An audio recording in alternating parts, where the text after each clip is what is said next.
Hello everybody and welcome back to the Brickazoid's Den. Today we have to talk about Amphibia, because I just finished watching that episode, or both segments, and I actually have to say this wasn't bad. Both segments were pretty good, honestly. I haven't been too much of a fan of this recent set of Amphibia episodes, but these ones are pretty good, and I'm hoping they continue to be like this, because they were a lot of fun to watch and had some pretty good storyline, especially this first segment, giving us a pretty good amount of story or pretty good amount of exposition for the overall story. And then this segment B also gave us a little bit of extra story, but it was still actually a fun segment to watch. So again, I'm actually surprised. I really did enjoy both of these segments here. So we'll get into the breakdown of both of them, and obviously I'll give my overall thoughts and stuff like that. So let's get going. Starting with segment A, we have Mother of Olms. So back in Proteus, and Sasha, Hop Pop, Polly, and Sprig goes to meet with Mother Olm in her chambers. Sprig accidentally summons Mother Olm, and Mother Olm says that she hears a flapping noise around and can't remember. And she's like the keeper of the prophecy in the music box, but she doesn't remember the prophecy. The group has to go inside Mother Olm's head to put on brain cream so Mother Olm can remember. Hop Pop is shown to be getting older, and his joints are having more difficulty working. His bones are like breaking. He can't handle going on all these crazy, wacky adventures as well as he could anymore. So he stays back. The rest of the group, Sasha and Sprig and Polly, all go into Mother Olm's head and enter like through the ear canal, which was kind of gross. This is a gross episode, by the way. Goes to the ear canal, is all wax and everything. They reach the nervous system and get like electrocuted, and they eventually reach the brain, where Dr. Johann, who is the creator of this brain cream, is actually dead inside of Mother Olm's head. Dead inside Mother Olm's head, yeah. And the group proceeds to spread this brain cream onto Mother Olm's brain, so that Mother Olm can hopefully remember. Mother Olm's head is populated by bat-skeetos, which exit Mother Olm's ear. So this is the flapping noise that Mother Olm was hearing within her head, and now they're able to get those bat-skeetos out of there. And Hop Pop works to make Mother Olm sneeze to save the group. After the group tries to escape the bat-skeetos, they fall into Mother Olm's nose canal and start sinking in her snot, basically, which is pretty gross. So Hop Pop on the outside works to try and get Mother Olm to sneeze to save the group. Finally, she does, and again, disgusting because there's like snot and all that, gross. And Mother Olm then remembers she doesn't remember the prophecy. She actually wrote it on the ceiling of her chamber, and she reads the prophecy, saying that Sasha, Anne, and also Marcy, not specifically, but she said like 3 stars or something like that from another world. So obviously it's Sasha, Anne, and Marcy will decide the fate of everyone in Amphibia, mostly like that world, and they will save everyone, I think, like from themselves. I think it was along those lines. So will we see Sasha and Marcy get powers as well later on in other episodes? Most likely, which is pretty cool. That's exciting to note, because of course Marcy is controlled by the core, and Sasha doesn't have any powers like Anne does right now, any of the Calamity Box abilities. So definitely they are going to get powers. I don't know how soon, but hopefully soon. At least Sasha, right? Because Marcy, they haven't got Marcy yet. But yeah, this little segment episode was pretty alright. Again, I did enjoy the prophecy, reading about the prophecy. The main story was pretty simple, very silly, again, very gross.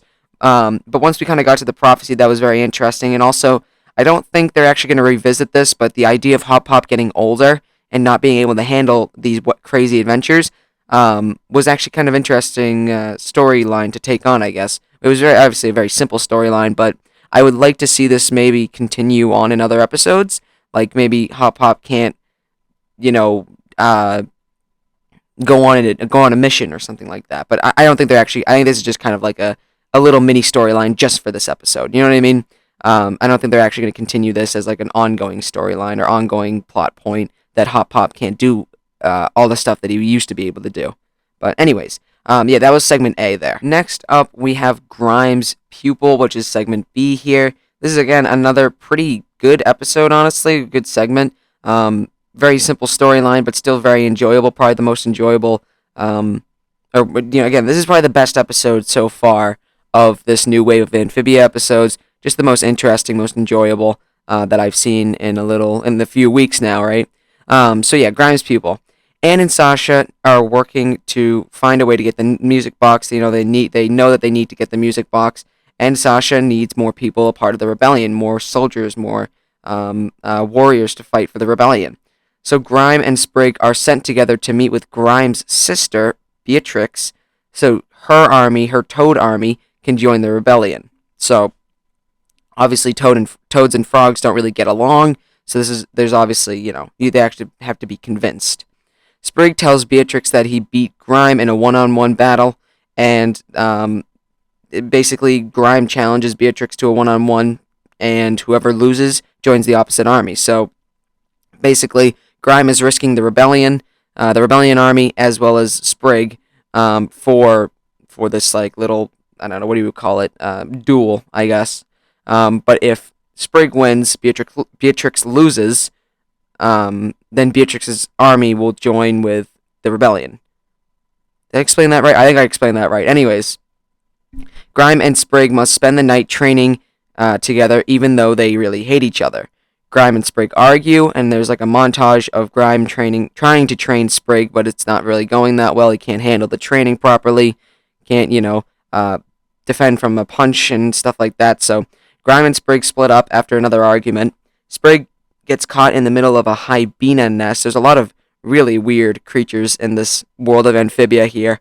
So he gets caught in the midst of a hyena nest, which is like a bee and hyena combination. And Sprig and Grime comes in to save Sprig from these hyenas. Sprig and Grime work together to take care of, or to defeat these hyenas, and they eventually start bonding. There's another montage of Sprig and Grime training, and now, Grime kind of knows how he has to train Sprig after seeing his impressive speed and agility while fighting the hyenas. And then also Sprig is able to respect Grime for his incredible strength after he gets attacked by the hyenas, and he's able to deliver an even stronger attack to them all. So again, another montage of Sprig and Grime training, and now it's starting to work out. Grime knows how to train Sprig. Sprig can respect Grime for his strength. And now Sprig must prepare to fight Beatrix. Sprig has a fight again. The fight begins between Sprig and Beatrix in this cage match, and Sprig uses his speed to win after almost losing to Beatrix while getting caught in like a bear hug. But he's able to use his strength to break out of it, and then use his speed and agility to take down Beatrix once and for all. Sprig and Grime become friends, and Beatrix's army unites with Sasha's resistance or rebellion army. So, overall, pretty solid episode, pretty solid segment episode there. A lot of fun to watch. I mean, it was great to see Grime again. We haven't really got a Grime episode in a little bit, and I do enjoy Grime as a character. And then seeing Grime and Sprig kind of, I don't know, how would you describe it here? I guess bond. I guess just kind of get rid of their like beef between each other was also great to see. And then also, I don't remember Beatrix from other episodes, Grime's sister.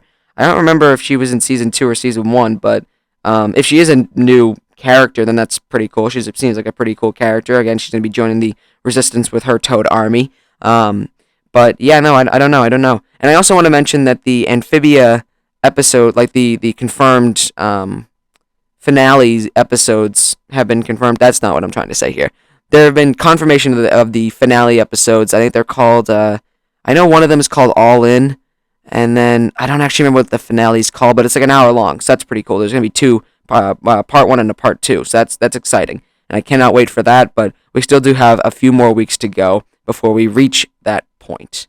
So, there we go. Once again, surprisingly, these have been some pretty good segment episodes, and overall, a pretty great episode for week 4 of this new wave of Amphibia episodes. I am pretty excited for the next one now. Hopefully, it doesn't revert back to how the last 3 weeks have gone, and hopefully they kind of stick with this, maybe one segment of deep storyline, another segment of maybe a more simpler storyline, but still very enjoyable, and maybe doing some character building, a little bit more of that. That would be great to see. But, again, overall, pretty good stuff, and I'm pretty happy with this Amphibia episode, honestly. So if you enjoyed that video, do the common YouTube stuff, like, comment, subscribe, and I will see you guys later.